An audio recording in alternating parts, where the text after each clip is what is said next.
Assalamualaikum warahmatullahi wabarakatuh. Di sini saya Yusri Wulan akan menjelaskan tentang konsep dasar kesehatan reproduksi.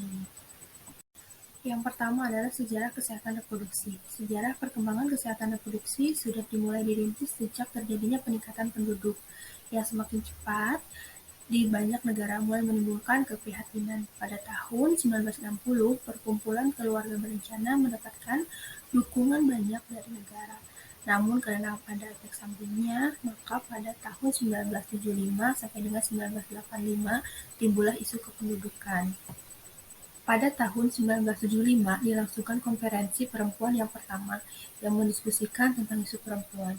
Pada tahun 1980 dilangsungkan konferensi perempuan yang kedua, masih membahas isu perempuan dan belum mendiskusikan tentang gender. Pada tahun 1985 dalam konferensi ketiga, isu gender mulai dibahas. Pada tahun 1990-an, mulai muncul pandangan baru mengenai seksualitas dan kesehatan reproduksi perempuan dalam hal asasi manusia berdasarkan HAM.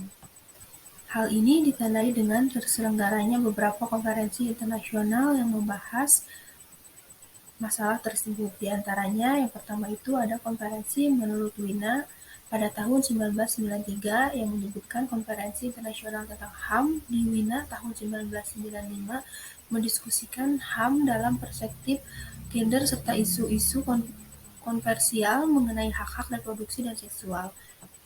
Deklarasi dan platform aksi Wina menyebutkan bahwa hak asasi manusia dan anak perempuan adalah mutlak terpadu dan merupakan bagian dari HAM. Selanjutnya, menurut ICPD Kairo pada tahun 1994, Konferensi Internasional Kependudukan dan Pembangunan yang diproses oleh PBB di Kairo, Mesir pada tahun 1994 dihadiri oleh 11.000 perwakilan lebih dari 180 negara. Konferensi tersebut melahirkan kebijakan baru tentang pembangunan dan kependudukan seperti tercantum dalam program aksi 20 tahun yang tidak lagi terfokus pada pencapaian target populasi tertentu tetapi lebih ditujukan untuk menstabilisasi pertumbuhan penduduk yang berorientasi pada kepentingan pembangunan manusia. Program aksi ini menyerukan agar setiap negara meningkatkan status kesehatan, pendidikan, dan hak-hak individu, khususnya bagi perempuan dan anak, untuk mengintegrasikan program KB di dalam agenda kesehatan perempuan yang lebih luas. Bagian terpenting dari program tersebut adalah penyediaan pelayanan KR menyeluruh yang memasukkan KB, pelayanan kehamilan dan persalinan yang aman, pencegahan dan pengobatan infeksi menular seksual atau IMS, informasi dan konseling seksualitas, dan pengobatan, serta pelayanan kesehatan perempuan mendasar lainnya. Selanjutnya ada definisi kesehatan reproduksi. Kesehatan reproduksi yaitu suatu keadaan yang sejahtera, baik fisik, mental, dan sosial secara utuh, tidak semata-mata terbebas dari penyakit atau kecacatan dalam suatu yang berkaitan dengan sistem reproduksi, menurut WHO. Kemudian, selanjutnya, kesehatan reproduksi yaitu keadaan fisik, mental, dan kesejahteraan sosial dan tidak semata-mata ketiadaan penyakit atau kelemahan dalam segala hal yang berkaitan dengan sistem reproduksi dan fungsi serta proses, menurut ICPD pada tahun 1994. Kesehatan reproduksi adalah suatu kesehatan secara menyeluruh mencakup fisik, mental, dan kehidupan sosial yang berkaitan dengan alat, fungsi, serta proses reproduksi yang pemikiran kesehatan reproduksi bukannya kondisi yang bebas dari penyakit, melainkan bagaimana seseorang dapat memiliki kehidupan seksual yang aman dan memuaskan sebelum menikah dan juga sesudah menikah, menurut Departemen Kesehatan Republik Indonesia pada tahun 2000. Selanjutnya, menurut Undang-Undang Republik Indonesia Nomor 36 Tahun 2009 Pasal 71 Ayat 1 yang menyebutkan bahwa keadaan sehat secara fisik, mental, sosial secara utuh tidak semata-mata terbebas dari penyakit atau kecacatan yang berkaitan dengan sistem, fungsi, dan juga proses reproduksi pada laki-laki maupun perempuan. Definisi dari reproduksi disebutkan adalah cara makhluk hidup untuk menghasilkan individu baru. Fertilasi adalah proses penggabungan sperma dan ovum.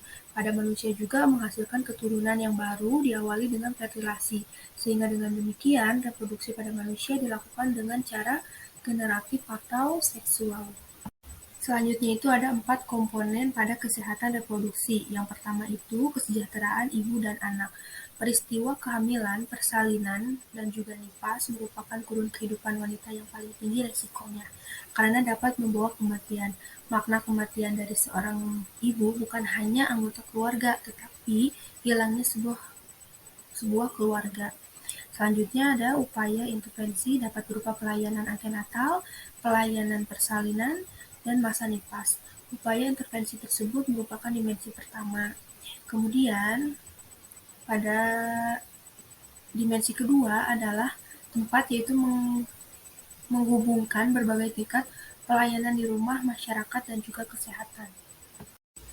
Selanjutnya adalah keluarga berencana. Keluarga berencana bukan hanya sebagai upaya atau strategi kependudukan dalam menekan pertumbuhan penduduk agar sesuai dengan daya dukung lingkungan, tetapi juga merupakan strategi bidang kesehatan dalam upaya meningkatkan kesehatan ibu melalui pengaturan kapan ingin mempunyai anak, mengatur jarak anak, dan merencanakan jumlah kelahiran nantinya.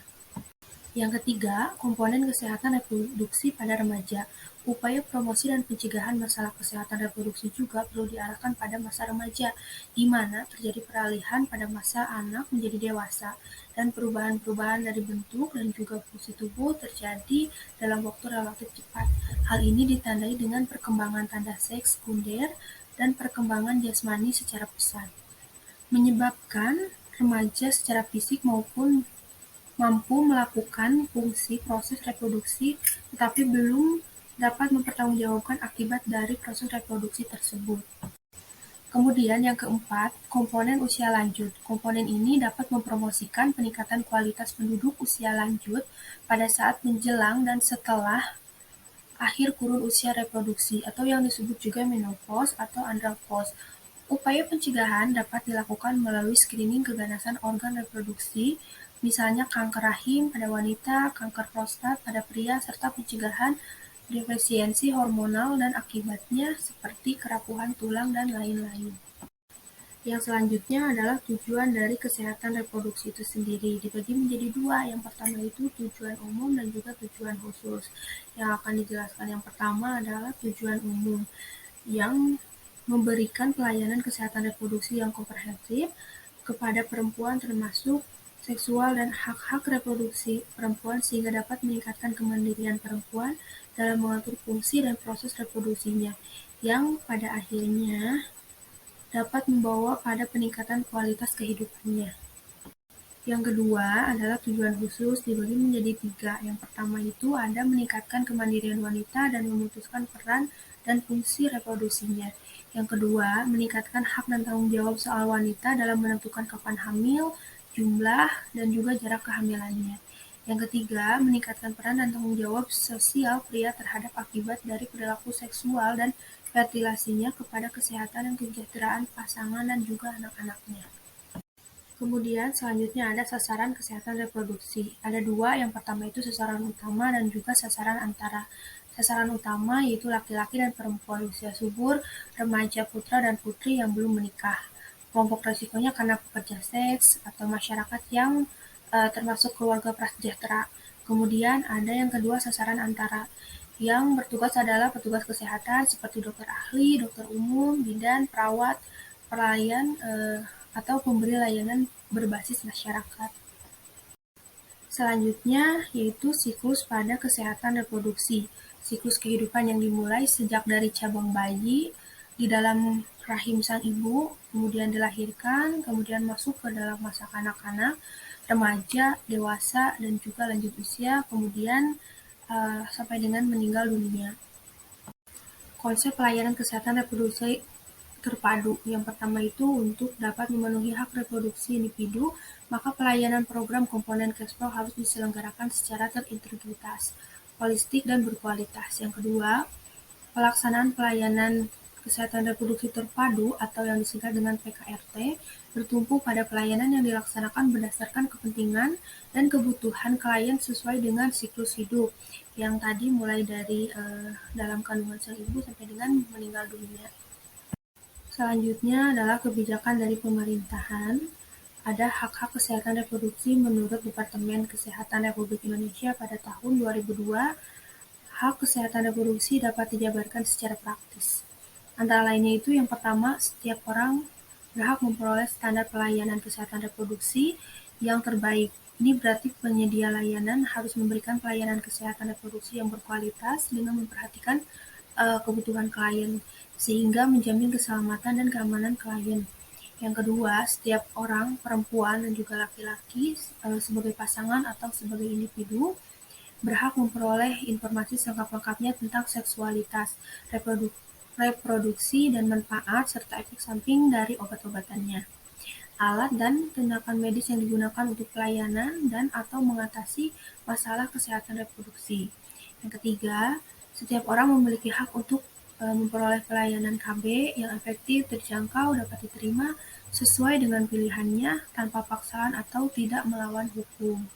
Kemudian yang keempat, setiap perempuan berhak memperoleh pelayanan kesehatan yang dibutuhkan yang memungkinkan sehat dan selamat dalam menjalani kehamilan dan juga proses persalinan serta memperoleh bayi yang sehat.